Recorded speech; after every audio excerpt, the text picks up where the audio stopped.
Lihatlah guys, obat aku dijatuhin sama dia kan. Jadi gini guys, kalau nggak karena operasi kemarin itu, aku nggak punya bukti nyata untuk ngebandingin ke kalian bagaimana pup kucing makan alami dengan kucing makan pabrikan. Nah, ceritanya itu aku operasi, abis operasi aku ngedrop sakit. Parah banget sampai hampir mau dilariin ke IGD lagi. Karena kondisi aku tuh demam tinggi, panas dingin, sampai berapa derajat, terus aku muntah-muntah, nggak bisa masuk makanan sama sekali, pipisku sampai hitam seperti air got gitu ya, dan aku udah teler, nggak bisa apa-apa, bangun dari tempat tidur nggak bisa, aku kerjanya cuma di tempat tidur aja. Nah akhirnya rencana yang tadinya ninggalin kucingku itu jadi molor kan. Nah karena molor, makanan kepala ayamnya tuh udah habis stoknya. Jadi akhirnya pontang-panting aku minta tolong sama orang-orang untuk belikan makanan dry food, karena kan mereka nggak mungkin kusuruh beli kepala ayam ke pasar ngerebusin gitu kan. Kasihlah dry food. Nah temenku tuh baik tuh, si Maya sama Teh Tita itu, mereka lah yang bantuin ngurusin kucingku ini, dalam arti ngebeliin makanannya dan ngasihin makanannya. Mereka nggak mau bersihin pup, jelas ya, itu mah jangan diharap lah. Nah cuma udah ditolongin lah, udah syukur. Nah akhirnya dikasih lah wet food, dibelilah mereknya yang merek mahal, bukan yang merek murah-murah ya. Tapi apa coba guys, aku sudah prediksi pulang ke rumah pasti aku kerja bakti dan bau banget gitu. Bener aja guys, nyampe rumah udah bau banget, akhirnya di kamar mandi itu ada pupnya, yang ada yang dia makan kepala ayam dengan dia makan wet food sama dry food pabrikan. Di situ kalian bisa lihat bukti nyatanya, mereka udah nggak bisa lagi makan makanan pabrikan, dimuntahin guys, dimuntahin sampai keluar butir-butir apa dry foodnya, kibel-kibelnya itu keluar semua, dan wet foodnya itu dimuntahin, dimencretin sama mereka. Sedangkan yang pup yang dari kepala ayam itu bagus, bulat-bulat dan tidak bau. Jadi kalau kalian nggak mau rumahnya bau ya, mendingan kalian ganti ke makan alami. Kalau kalian kasih makan dry food itu baunya amit-amit gitu, udah gitu sari patinya tuh nggak keserap gizinya itu ke kucing. Jadi kucing tuh kelaparan, makan terus, lapar, makan terus, pup lagi, makan, pup lagi, gitu. Pokoknya pupnya banyak karena sampahnya banyak gitu. Jadi kita nggak tahu isinya apa, karena kan kita nggak pernah lihat sendiri gitu ya. Jadi mendingan kita kasih yang jelas-jelas, dengan mata kepala kita bisa lihat sendiri apa makanannya gitu. Dan aku udah ngebuktiin. Nah dengan adanya kejadian aku operasi sakit kemarin itu, dan aku bisa videoin waktu aku nyampe rumah, aku videoin biar teman-teman bisa lihat sendiri, ini loh, makan dry food dengan makan kepala ayam tuh beda banget gitu loh, pupnya aja gitu ya, enggak ya gitulah. Jadi kalau kalian bilang, kak repot kak kasih makan alami, enggak juga, karena kalian kalau kasih makan alami cuma 2 kali sehari ya, misalnya 1 kali di pagi, kemudian di sore kalian kasih lah banyak-banyak lah. Allahu Akbar, segala dijatoin sama adek nih ya, tuh aktornya itu, oknumnya jatohin semua, dijatohin semua sama dia tuh. Emang sukanya kayak gitu, suka ngecak. Jadi nggak pernah bisa rapi sebenarnya rumahku tuh sejak punya kloter yang ini ya. Nah, jadi kalau dibilang repot enggak, karena aku bisa misalnya seminggu cuma 2 kali bikin kepala ayam itu, cuma 2 kali ngerebus. Udah gitu selebihnya iya kasih ke kulkas, dikasih ke kulkas aja.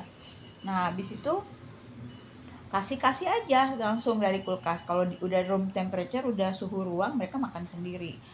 Nah abis itu kalau bilang apa real food repot, enggak juga, karena bagi kalian yang kerja, kalian bisa kasih pagi-pagi sebelum kalian pergi kerja. Nanti kalian pulang kerja, kalian kasih lagi, mereka cukup kenyang gitu. Kenapa? Asal ngasihnya banyak, jangan cuma kasih satu ya, kasihlah 6 biji kepala ayam yang sedang, ukuran kecil-kecil itu cukup ya. Nah, jadi bisa kasih 5 pagi, bisa kasih 5 malamnya atau sorenya. Repot di mananya gitu loh. Jadi nggak repot, justru kalau kalian kasih dry food, aduh, kalian harus siapin makan dry food terus menerus gitu kan. Lebih lebih sering ngasih dry food loh sebenarnya. Nah, jadi asal ngasih real foodnya itu 1 kali, 2 kali itu cukup mengenyangkan buat kucingnya. Jangan pelit-pelit, jangan ngasih cuma satu, terus kamu baru kasih lagi satu malamnya, ya matilah kucingmu kelaparan kalau kayak gitu. Kasih tuh yang royal dikit gitu, jangan pelit-pelit. Kucingku biasanya makan, sekali makan itu 5. Ya sekali makan 1 ekor 5 kepala ayam, nanti siang atau aku biasanya kasih sore, sore menjelang malam gitu, maghrib itu 5 lagi.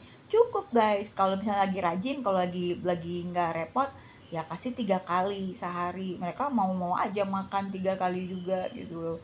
Gitu. Ya, pokoknya hasilnya jadi bagus banget, jadi gendut, perutnya ada belly button, belly belly pouchnya, gelambir-gelambir di perutnya itu tanda bahwa kucing kamu cukup makan. Kalau kucing kalian nggak punya belly pouch yang gelambir-gelambir di perutnya itu berarti kalian kurang kasih makannya, gitu aja patokannya. Jadi dibilang repot enggak lah, masak cuma ngerebus kepala ayam cuma 2 kali dalam seminggu. Itu juga karena jatahnya Pancep. Kalau Pancep punya 2 kilo, aku sekali aja sampai 2 kilo 3 kilo lah seminggu gitu loh. Itu cukup sekali rebus aja 3 kilo. Nah habis itu taruh di kulkas. Nah terus kalau ada yang bilang, Kak aku taruh di kulkas rusak, kulkas kamu berarti yang jelek gitu. Kalau kulkas aku bagus sampai seminggu, ya itu nggak ada masalah kucing aku. Ya itu buktinya kemarin aku bikin seminggu yang lalu, sampai sampai hari ke-6 itu sama seperti semula aku masukin ke kulkasnya. Jadi kamu ganti kulkas deh kalau kayak gitu. Terus kalau ada yang bilang, Kak kucingku nggak mau makan kepala ayam, coba kamu ganti tukang ayamnya, beli di tempat yang lain. Karena kayak Ajel, dia nggak mau makan kepala ayam dari tukang ayam yang udah ngasih rebus, udah ngasih celup-celupan kimia, nggak mau dia. Sini, sini dek, sini, nih sini, sini adik mau sini aja, di singgah sananya ini. Jadi apa yang dipusingin?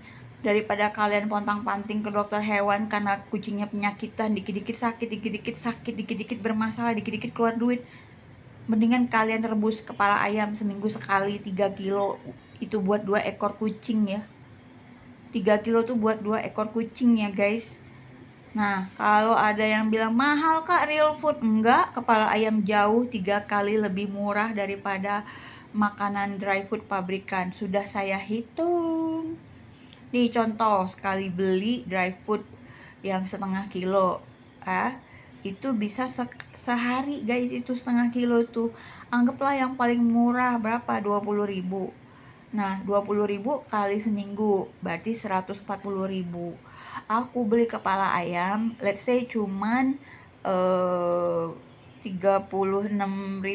sama gas sama air, anggaplah 40.000. Bayangin 40.000 dibandingin 140.000. Kalian pintar matematika apa enggak yang masih bilang? Kecuali kalau kalian kasihnya filet dada ayam, memang mahal itu 55.000 sekilo. Tapi kucingku nggak doyan dada ayam. Lebih bagus kepala ayam daripada dada ayam loh guys. Kenapa? Karena kepala ayam itu bagus buat giginya. Jadi plak giginya nggak ada. Jadi dia tuh mau 7 tahun nggak ada sakit gigi, nggak ada gigi ompong, nggak ada gigi yang apa ya disebutnya tuh berkerak ya, yang butuh scaling gigi itu apa namanya tuh ya, gigi gigi apa ya namanya tuh, kok lupa sih aku, ya itu gigi itulah, gigi yang ada karang giginya. Nah itu nggak ada guys sampai sekarang. Jadi dulu aku pernah kucingku makannya dry food mulu, umur 5 tahun dia udah ompong guys. Itu gara-gara makan makan pabrikan. Jadi banyak banget manfaatnya. Kenapa mereka nggak mau kamu tahu ini? Karena industri dry food itu ada industri triliunan. Mereka dapat duit banyak dari kalian-kalian yang masih tolol-tolol itu gitu loh. Nah kalau kalian pinter, ya kalian mendingan dengan duit yang sama kalian beli kasih makan alami gitu loh. Beneran guys. Plus tidak ada budget buat dokter hewan lagi, dan dokter hewan nggak mau kamu tahu ini gitu loh, kecuali dokter hewan yang bener gitu ya. Kenapa? Karena kan cuannya gede kalau kucing kalian sakit, ya kan, kena flu TB lah gitu kan, kena kanker lah, kena diabetes lah, kena jantungan lah. Apalagi banyak loh kucing-kucing tuh yang kena penyakit-penyakit karena makanannya nggak sehat. Jadi kalian mau tobat atau mau meneruskan ketololan itu masing-masing menanggung resikonya. Aku nggak ikutan tanggung jawab. Kalau kucing mau mati yang nangis kan kamu, bukan aku. Kalau aku sih tanggung jawab sama kucingku sendiri, dan aku share ke teman-teman, siapa tahu bisa ngelihat perubahan yang signifikan dari kalian beralih ke real food. Begitu aja sih kalau dari aku.